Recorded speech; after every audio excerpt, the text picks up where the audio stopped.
Hey everybody, welcome to another episode. I'm Uther here again to talk to you guys about Ramble, about what I think about the future of handheld devices.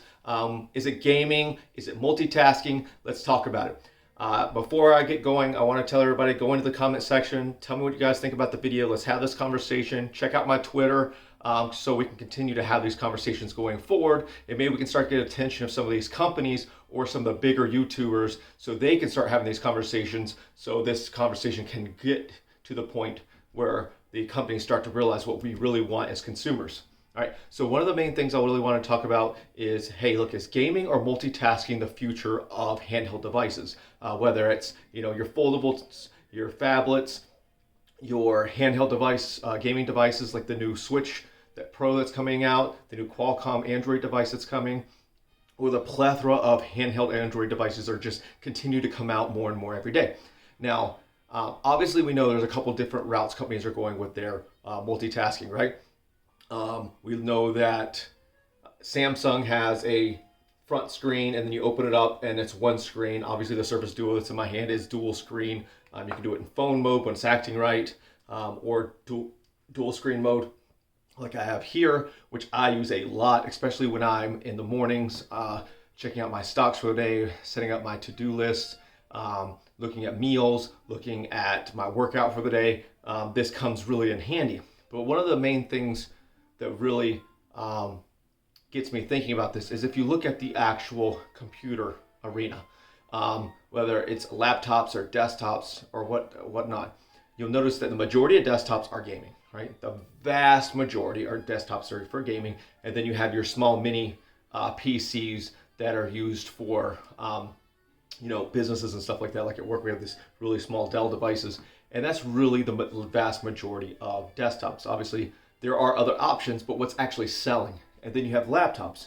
Laptops, you have your entry-level products like your Chromebooks, your cheaper Windows devices with Windows 10S mode, and then as you go up to your more premium devices like your Surface laptops, your ZenBooks, and gaming PCs, laptops, which are starting to open their range more and more as the price of gaming components expand and they don't need these big thick devices. Now, if you look at the phone arena, you're seeing a lot of foreign companies focus on gaming, and you're seeing a lot of American companies focus on multitasking, the look and feel of the device. There's definitely a divide there, if you ask me, right? You have companies like OnePlus that are kind of in the middle. They have a nice, great device that looks a lot like a Samsung device or other brands. And then you have, you look over and you look at Red Magic, Black Shark, and companies like that who are really focusing on gaming. Now, where do we get to the middle of that? Because obviously, if you look at the actual computing world, gaming is growing and growing and growing. And if you look at what Qualcomm and Nintendo are doing, right, and what Sony and Microsoft are trying to do is they're trying to get their consoles and their games in your hands to go on the go because people want that, right? People want the ability to play games. Now, they also want to be able to multitask. So how do we get to the point where we can do both, right? You guys tell me in the comments what you think and throw me one of these if you like this video. All right, so in my opinion, and I'm gonna preface it with that because this can change a lot as I continue to read things, interact with things on a daily basis, this is the future of it, right? Now, it's not because this is in my hand. As most people know, I did not actually pay for this. It was given to me as a gift, and what that was my point why I can really complain about this most. I would not spend this kind of money on a device, and if I were, I probably would have not. I would have bought this money given, like, hey, look, here's $1,500, go find a phone. This would be the phone. Realistically, I wouldn't spend $1,500 on a phone. I don't spend $1,500 on my gaming laptop. I wait for a good deal and wait to go that route. So realistically, this is getting back to the point, the route I think most companies should be going, right? Can I game on this device? Yes, right? Are there some limitations to it right now? Of course, especially with the form factor. That's going to create the issue. Now, companies can do both. I think if you look at the form factor, right, and I've said this a million times, my favorite part about this is the 3:2 aspect ratio. And I think companies could perfectly make this device a little bit thinner, but with this aspect ratio, and it would be all you can do, right? I can split screen on the side. I can do so many things, and it's easy to game on, right? Because the size of the screen.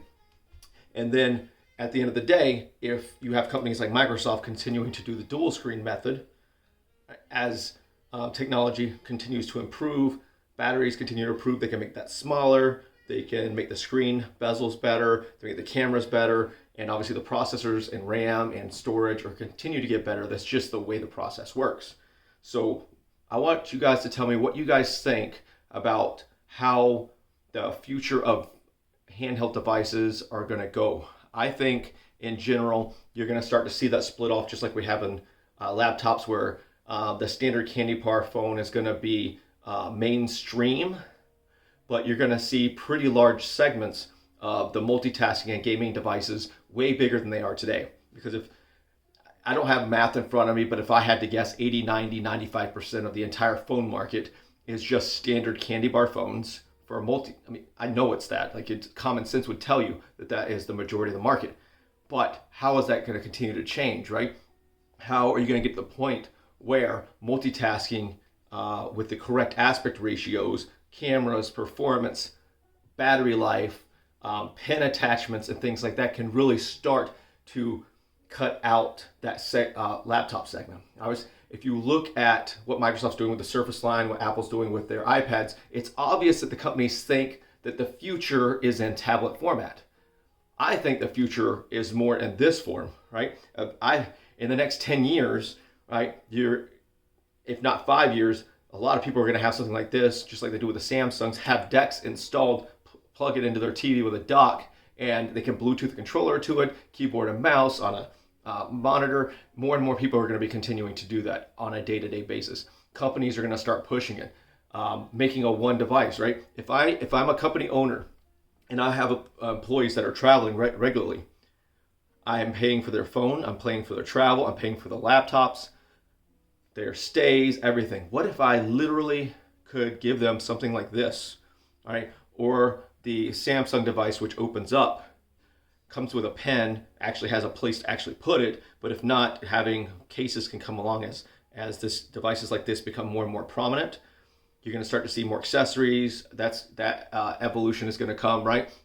And with that being said, be the focal point, right, of how people travel, making bags less. People want to minimalize, right? The minimalistic lifestyle is growing every day, right? You see it everywhere, on Netflix, on Amazon, on YouTube, books. All this stuff is going. People want less. So realistically, how far away are we really to having multitasking devices that can also game, right? Qualcomm is obviously paying attention to that. The news has broke recently that they are releasing a Nintendo Switch competitor with Android. And obviously, Nintendo has that entire market to themselves at this point, right?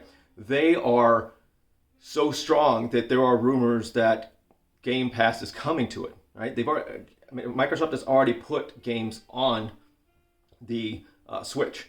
How long is it before they start actually giving Game Pass to it, right? And if Qualcomm can be successful, which I highly doubt anybody's going to buy it, right? Or it's going to become super successful. Let me rephrase that. That it's going to become super successful. Is it going to kickstart companies like Microsoft and Sony and Google to start making devices that can do everything you need on a daily basis? Multitasking, gaming, media, making sure that you're having media output. What was the Pixel? Maybe even the Pixel 5 has that issue. But I've had phones that did not have video out, right? Even though this is USB-C, they have it turned off on the software level. It doesn't make any sense to me. At the end of the day, give people as much as they can freedom, right? You worry about what people will do with their devices, and they cut these things out, and it's like, people are not going to do it. 90% of the people that are buying a phone are going to use it regularly, and then as the evolution goes and people start to learn that they can multitask and do everything they want with their phones, that's going to come along, and maybe you need to start being a little more restrictive. But 70-80% of people literally just buy these things day to day. They also think about it, like on my hand I have the Fitbit. Like, I have all this stuff I can do with my Fitbit. You know what I do? I look at the time and count my steps, right? Send it going forward, right? Let's see really what Black Shark and Qualcomm and Samsung and Microsoft going forward can do to bring more gaming aspects to the handhelds, bring more multitasking standards to laptops and handhelds, and let's see what these companies can really start to evolve to do. I'm really tired of the same old. Oh, well, this is faster. There's more RAM. There's larger hard drives. The storage on these phones now are exceeding standard laptops. You don't use it unless you don't know how to back up your photos. Who doesn't? People just need to back up your photos. You'll live fine on a 32 to 64 gig phone. 6 to 8 gigs of RAM is fine. RAM speeds continue to get better. It's all about the processor, the screen, interaction, and what can we do with these devices. All right. So what you guys think in the comments. Again, thank you very much. You're beautiful. You're wonderful. You're handsome. I'll see you next time. Take care.